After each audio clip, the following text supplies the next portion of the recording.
Estamos iniciando mais um programa Esperança e Vida, programa da Igreja Presbiteriana Bom Sucesso. Hoje vamos dar sequência à série de matérias falando sobre a Reforma Protestante. Iremos gravar com o pastor Rafael de Oliveira. Além disso, uma mensagem de Deus ao seu coração, um momento de oração, um momento musical, tudo isso logo após o intervalo.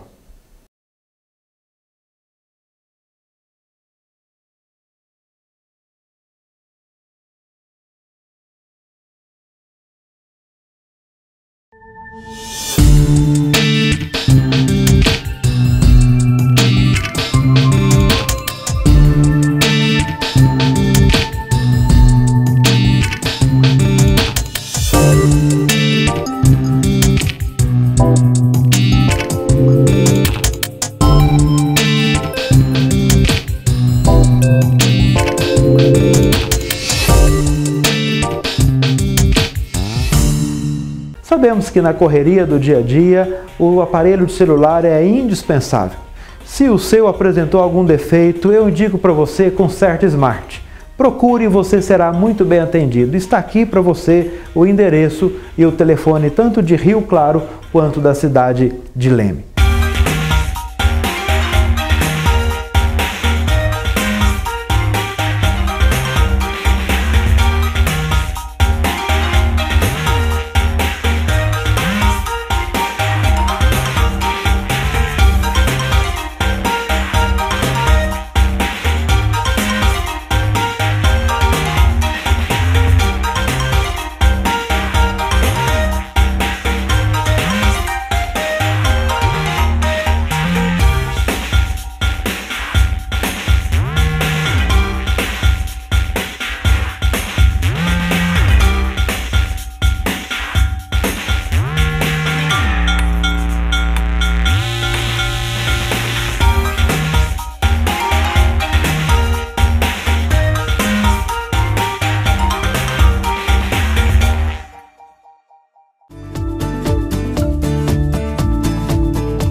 Estamos de volta com o nosso programa. Agora nós vamos assistir a matéria falando sobre a Reforma Protestante, mas o viés da Reforma para os dias atuais. Assista. Hoje viemos a Pirassununga para gravarmos a segunda matéria sobre a Reforma Protestante. Na primeira falamos sobre os aspectos históricos. Hoje, com o pastor Rafael, a atualidade da Reforma Protestante. Depois que aconteceu a Reforma Protestante, passou então a perceber uma divisão entre um grupo católico e um outro grupo, o grupo reformado. Esse grupo reformado, com o decorrer do tempo, passou a ser chamado de evangélico. Mas qual que é a sua percepção, o seu pensamento sobre o mundo evangélico hoje? Bom, Juliano, a história da Reforma Protestante já aconteceu há 500 anos. A gente está comemorando 500 anos da Reforma justamente nesse ano. Recentemente eu conversei com uma pessoa e eu ouvi algo que eu nunca tinha ouvido até então. Ela se autodenominava evangélica não praticante.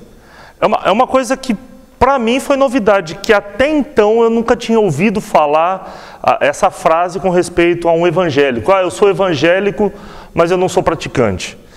Por que eu estou dizendo isso? Porque o movimento da Reforma, quando ele surgiu, ele propõe uma liberdade da religiosidade, uma liberdade talvez da escravidão da religiosidade, uma liberdade de adoração. E eu percebo que agora, 500 anos passado, puxa, parece que está precisando de uma nova reforma. Parece que está precisando de um novo repensar, está precisando talvez de um novo levantar nesse sentido, onde traga novamente essa liberdade. Alguns sinais que a gente percebe, estuda, que aconteceram há 500 anos atrás, como alguns aprisionamentos religiosos, alguma cultura de compra, paga para você ser liberto, para você conquistar algo, retornou. A gente consegue ver isso de novo nos dias atuais. Então, essa mescla de evangélicos que tem, cristãos que tem hoje em dia, parece que está precisando encontrar de novo a sua identidade cristã. Parece que talvez tenha que encontrar de novo, talvez uma nova reforma. talvez um novo repensar. Você citou duas coisas interessantes sobre a nova reforma e sobre novas realidades que acontecem, como se fosse um comércio, talvez, você voltando lá atrás. Você pode exemplificar um pouco melhor para que as pessoas entendam o que seria isso na prática hoje? Olha, em outra igreja que eu já convivi, desenvolvendo o ministério de pastor, uma senhora uma vez chegou para a gente e falou que ela tinha extrema dificuldade com os dízimos. Toda vez que se falava de dízimo e oferta na igreja, nós percebemos que ela ficava incomodada. E aí, numa conversa com ela, ela disse claramente que em outro momento, em outra igreja que ela frequentava, uma pessoa, a liderança da igreja chegou para ela e falou: olha, agora que nós percebemos que a senhora está trabalhando e a senhora começou a dizimar, a senhora está nos devendo 12 meses de dízimo, porque a senhora, nos últimos 12 meses, não dizimou. E a gente quer dizer para a senhora que se a senhora não pagar esses 12 meses de dízimo que está nos devendo, Deus vai jogar sobre você uma maldição terrível. Então, para você se libertar dessa maldição, você tem que pagar esses 12 meses de dízimo que você está devendo. Esse é um dos exemplos que a gente vê nos dias de hoje, que remete àquilo que aconteceu há 500 anos atrás, quando a igreja cobrava valores para que pessoas sejam libertas do purgatório, para que pessoas tivessem o direito de entrar no céu. Essa senhora estava sofrendo a mesma opressão. Olha, eu estou devendo, então se eu não pagar, o Senhor vai derrubar sobre mim uma maldição. Talvez vou perder o meu emprego, talvez uma enfermidade venha sobre minha família. Então, para que isso não aconteça, eu vou ter que quitar meu débito financeiro que eu tenho com a igreja. Então, se torna o mesmo aprisionamento, se torna aquela liberdade que foi pregado há 500 anos atrás. Olha, é pela escritura que você tem a liberdade, é através da pregação, através da palavra. Foi trocado por uma religiosidade, foi trocado por um pragmatismo religioso, foi trocado por correntes onde, se você não fizer isso, se você não tomar essa atitude, ou pior, se você não pagar por isso, você vai sofrer umas consequências. Você vai sofrer a mão pesada de Deus sobre a sua vida. Então, a gente voltou a esse pragmatismo religioso, onde o medo governa. Eu vou pagar, então, esses 12 meses que eu estou devendo, porque se eu não pagar, vai cair uma maldição sobre a minha vida. Enquanto a palavra de Deus não vem nos ensinar isso. Enquanto a direção da palavra de Deus é justamente no sentido oposto a isso. Uma palavra de liberdade, onde tem um versículo muito claro na Bíblia: conhecereis a verdade e ela nos liberta, e não nos aprisiona. Não é por essas condições e circunstâncias humanas, mas é por... além de eu ter olhado para a câmera, né? Então vamos lá. Não são por essas circunstâncias humanas, ou por atos religiosos, ou por, pior, pagamentos a igrejas ou a líderes religiosos, que eu ganho, conquisto ou sou merecedor de uma bênção de Deus na minha vida. É nesse sentido que eu acho que a reforma precisa talvez ser repensada e talvez até praticada novamente nos dias de hoje. Mais uma vez, a luta por essa liberdade. Qual que é, então, o caminho para essa nova reforma? Existe passos a seguir ou o que usar? O que pode ser feito? Eu acho que a gente nunca teve tanto acesso às escrituras sagradas como a gente tem nos dias de hoje. Você tem Bíblia de todos os valores, de todas as versões, de todos os modelos. Eu não sou contra isso. Bíblia da mulher, Bíblia do homem, Bíblia várias. Mas também até Bíblias gratuitas, aplicativos no celular bíblicos. Você baixa Bíblias no teu celular e você não paga nada por isso. Mas em contrapartida, nunca se teve tanto acesso, porém, pelo que a gente percebe na convivência com a igreja, também nunca teve tão pouca leitura bíblica. Nos púlpitos por aí, que a gente tem visto algumas vezes pela televisão, pela internet, a gente ouve pastores pregando, e aí eu me pergunto, mas onde está isso na palavra de Deus? Eu acho que o único caminho a ser seguido é o retorno à palavra de Deus. É o voltarmos novamente à palavra da verdade. É voltarmos novamente à pregação bíblica, exposição das Escrituras, a uma leitura prática da palavra de Deus. Para mim não tem outro caminho. Para mim não tem outro meio. Para mim não tem outra saída. a não ser uma busca concreta por aquilo que a palavra de Deus nos ensina. Eu acho que esse é o principal desvio da igreja na atualidade.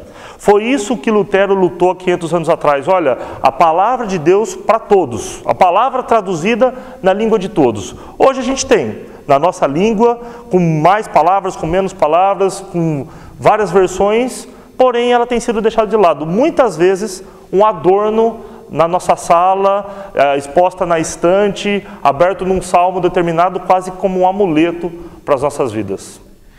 Qual é a essência de igreja evangélica no seu ponto de vista? Para mim hoje, se eu não fosse líder de uma igreja evangélica e me achegasse a uma igreja evangélica hoje, a primeira coisa que eu gostaria de ver na pregação, dentro da igreja, a palavra de Deus sendo exposta. Uma leitura da palavra de Deus, e ali expondo o versículo, o que aquele versículo quer dizer. E aí mais do que isso, qual seria a prática daquele texto e a relevância dele para os dias de hoje. Eu queria sair do culto num domingo à noite e ir para minha casa e pensar, puxa vida, quer dizer que na prática eu posso pegar a mensagem que foi pregada nessa noite, através da exposição da palavra de Deus, e na segunda-feira eu viver na prática aquilo que foi exposto no domingo. Sem muita teoria, mas prática. O que a palavra de Deus me ensina? Como eu devo enfrentar essa crise que eu estou vivendo hoje? Como eu devo enfrentar as dúvidas e as incertezas do momento que eu estou vivendo como país, como nação, crise política? O que a palavra de Deus me ensina para isso? Eu acho que a igreja deveria voltar a essa pregação prática. O que a palavra de Deus me ensina? O que ela mostra? Como eu devo agir? Eu acho que esse é o único caminho para que a minha fé se fortaleça, para que eu venha acreditar que eu posso ir mais um dia, eu posso mais uma semana, que eu não dependo das circunstâncias, mas eu dependo de um Deus. Isso eu só encontro na palavra dele. Isso eu só encontro com a leitura das Escrituras. Eu agradeço ao pastor Rafael que nos recebeu com bastante disposição e, por favor, deixe as suas considerações finais para todos que estão nos assistindo. Tá. Eu agradeço também o amigo Juliano, amigo de longa data, estudamos juntos, né? Se eu fosse dizer alguma coisa para quem nos assiste hoje, eu diria algo muito simples.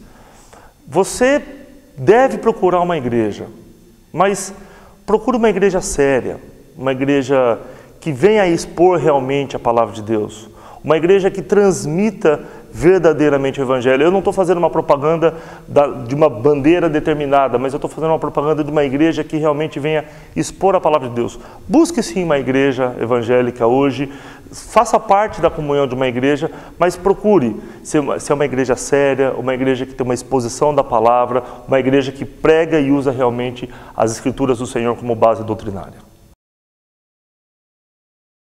As nossas matérias falando sobre a Reforma Protestante vão continuar sempre com um novo entrevistado. Agora vamos para um breve intervalo e logo após, ao retornarmos, um momento musical para nós.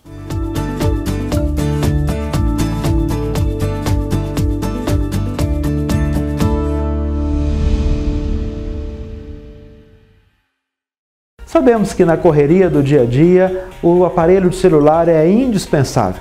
Se o seu apresentou algum defeito, eu indico para você Conserta Smart. Procure e você será muito bem atendido. Está aqui para você o endereço e o telefone tanto de Rio Claro quanto da cidade de Leme.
Estamos de volta, agora vamos assistir a um clipe musical.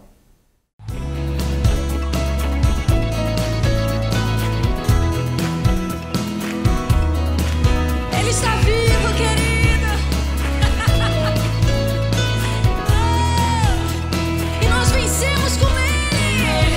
Quantos sabem levantar as suas mãos com palmas e agradecer a Deus pela vitória?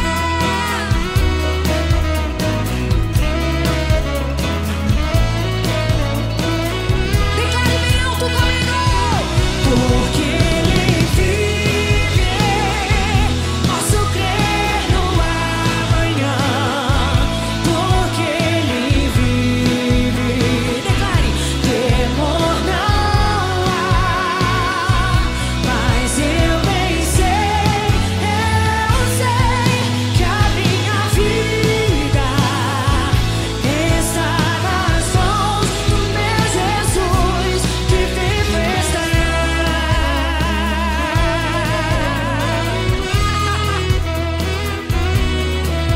Fala pro seu vizinho, fala pro seu irmão, ele está vivo. Nós cremos nele. Deus enviou teu filho amado pra me salvar e perdoar. Na cruz morreu por meus pecados, mas ressurgiu e vivo com o Pai está. Ele vive, porque Ele vive, posso crer no amanhã. Declare, porque Ele vive, Ele vive. Temor não há. Eu sei que a minha vida está nas mãos.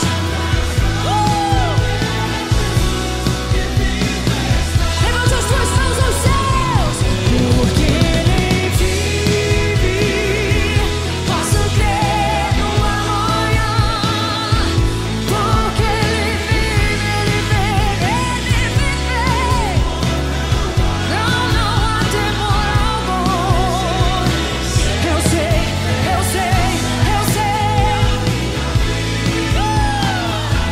que está nas mãos do meu Jesus que vive está.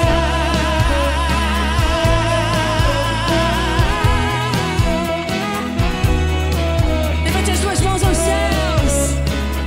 Vamos celebrar a nossa vitória em Cristo Jesus. Vamos celebrar.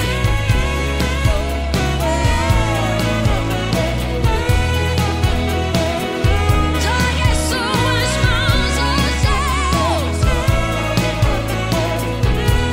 Cante, cante, cante, cante, cante, cante, vai.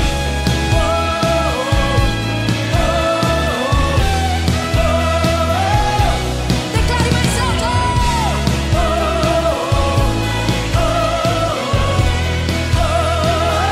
Eu quero ouvir vocês.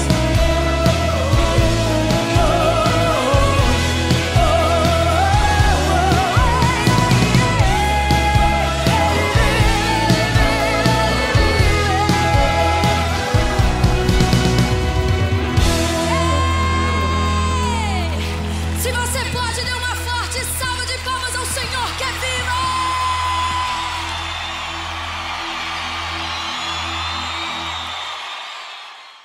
Hoje, como nós fizemos a nossa matéria com o pastor Rafael, ele também trará a mensagem de Deus, a mensagem bíblica para o nosso coração. É impressionante nos dias de hoje como valores são medidos, como pessoas são avaliadas, como vidas são submetidas a circunstâncias, a ocasiões. A gente vive numa sociedade onde vidas são descartadas desde que atrapalhem minha felicidade. Se atrapalhou minha felicidade, a sua vida é descartada. É interessante o conceito de vida diante do Senhor.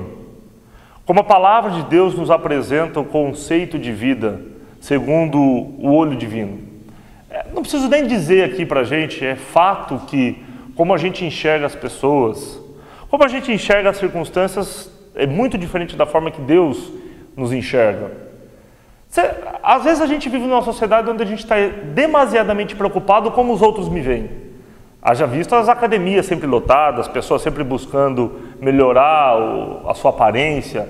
Existe até aquela temática frase, ouvir eu te amo é bom, mas ouvir, nossa, você emagreceu, é melhor ainda. Nós temos que ser desafiados cada dia mais a entendermos assim, como Deus nos olha, como Deus nos enxerga. O texto de 1 Samuel, capítulo 16, a partir do verso 11, isso vai ficar muito claro para a gente. Essa diferença de percepção de como as pessoas nos enxergam e como Deus olha para cada um de nós. 1 Samuel 16, a partir do 11, diz o seguinte: perguntou Samuel a Jessé, acabaram os teus filhos? E ele respondeu, ainda falta o mais moço que está apacetando as ovelhas. Disse, pois, Samuel a Jessé, manda chamá-lo, pois não assentaremos à mesa sem que ele venha. Então mandou chamá-lo e fê-lo entrar. Ele era ruivo, de belos olhos e boa aparência. Disse o Senhor, levanta-te e unja-o, pois este é ele. Tomou Samuel o chifre do azeite e ungiu no meio dos seus irmãos. E daquele dia em diante, o Espírito do Senhor se apossou de Davi. Então Samuel se levantou e foi para Ramá. É interessante que esse texto aqui é o contexto onde Deus pede para Samuel subir até a cidade, escolher um dos filhos de Jessé e ungir esses filhos como rei. Quando a gente olha para a Bíblia, Samuel começou a olhar para os filhos de Jessé e um mais forte, um mais bonito que o outro, começou a pensar, deve ser esse. Olha a aparência dele, olha como ele é forte, olha como ele é alto. Só que Deus fala para Samuel, Samuel, não foi esse que eu escolhi. Em determinado momento, Deus olha para Samuel e fala, Samuel, eu não vejo como os homens veem. E aí Samuel vai consultando Jessé e pergunta para Jessé, mas Jessé, acabaram-se os teus filhos? E aí Jessé olha e fala assim, olha, eu tenho mais um, só que ele é o caçula. O conceito judaico era o seguinte, o filho mais velho é ele que tinha direitos. O filho mais velho é ele que recebia a bênção do pai. O filho mais novo, para o filho mais novo não sobrava nada.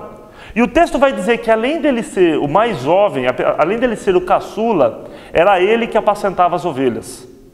Ser pastor de ovelhas era aquela profissão que se você tem um filho e você acha que esse filho não dá muito certo para o futuro, você coloca ele para pastorear as ovelhas. Então veja bem o que a Bíblia está nos dizendo. O pai olha para o seu filho e diz, olha, você é um caçula, você é um pastor de ovelhas. O que o pai está dizendo? Olha, meu filho, você é aquele filho em quem eu não boto muita fé. Você é aquele filho que eu não acredito que você vai dar muito certo. Você é o caçula, para você não sobrou bênção. Você é pastor de ovelhas porque você não tem qualidade para fazer outra coisa. O próprio pai, em determinado momento, quase que esquece do filho. Quando Samuel pergunta, não tem mais um filho? Ele fala, olha, tem. É o caçula, é o pastor de ovelhas. Trazendo para os dias de hoje, é um Zé Ninguém. É esse meu filho que está faltando. Essa é a forma que o pai olhava para o próprio filho. Mas se a gente continuar olhando para o texto, no versículo 13, vai dizer que quando ele chegou, Deus falou para Samuel, unja-o, porque é este que eu quero como rei. E o versículo 13 vai dizer que ele tomou o chifre cheio de azeite e ungiu no meio dos seus irmãos. E a Bíblia vai dizer que daquele dia em diante, o Espírito do Senhor se apossou de Davi. Interessante que até então ele era o Zé Ninguém, ele era o caçula, ele era o pastor de ovelhas. Mas no versículo 13, depois que o Espírito Santo se apossa dele, é a primeira vez na Bíblia que o nome Davi aparece. Nesse instante, com o Espírito Santo do Senhor se apossando dele, ele deixa de ser o caçula para ser o Davi. O nome Davi significa o amado de Deus. O pai olhava para aquele rapaz e falava, você é meu caçula. Como você não tem capacidade para outra coisa, você é o pastor de ovelhas. Só que Deus olhava para aquele rapaz e falava assim, não, você é o Davi, você é o meu amado. E a palavra de Deus vai nos mostrar que Davi torna-se então o maior rei de Israel.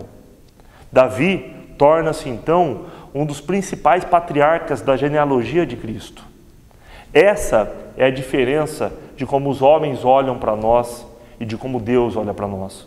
O texto de 1 Samuel, Deus está dizendo assim para Samuel: Samuel, eu não vejo como os homens veem, pois eu vejo o coração. Talvez as pessoas estejam olhando para a gente hoje e analisando a gente pelo carro que nós temos, analisando a gente pela quantidade de dinheiro que nós temos na conta bancária, ou pela habilidade que nós temos de fazer ou deixar de fazer alguma coisa. A diferença não é como as pessoas olham para a gente. A diferença não é como as pessoas analisam a gente. Talvez pela sua própria família você tenha sido escolhido como o Zé, aquele que é deixado de lado. Mas eu desafio você a perceber como Deus olha para cada um de nós. Eu desafio você a perceber como Deus olha para as nossas vidas.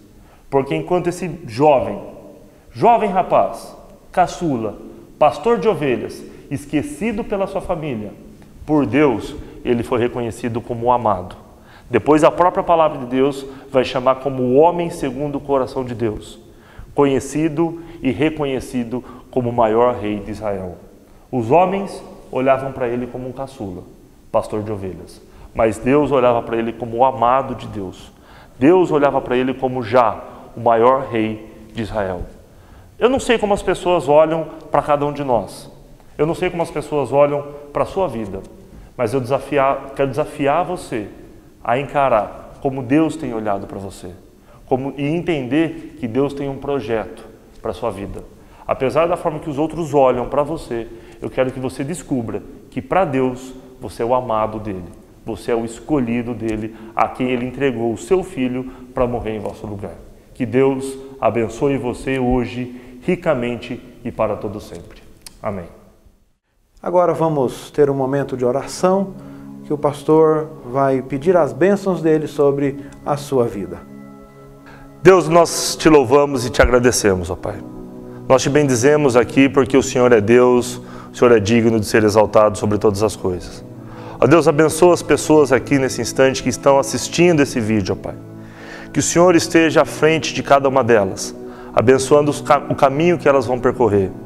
Que o Senhor esteja atrás de cada uma delas, protegendo de cada dado inflamado do inimigo. Que o Senhor esteja ao lado delas, acompanhando-as na caminhada dia após dia. Mas acima de todas as coisas, que o Senhor esteja sobre cada vida, derramando sobre elas bênçãos sem medidas, ó Pai. Nós oramos assim, ó Deus. Em nome de Jesus. Amém.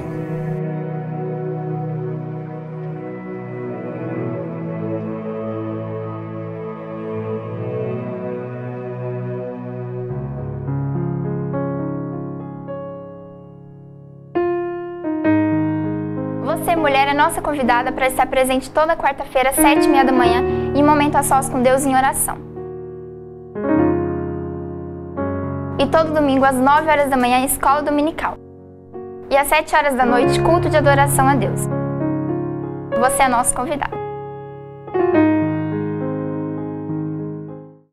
O nosso programa está chegando ao fim. Muito obrigado por assistir. Que Deus abençoe você. E você também é o nosso convidado a conhecer a Igreja Presbiteriana Bom Sucesso, que fica Avenida Visconde de Nova Granada, 1410. Muito obrigado.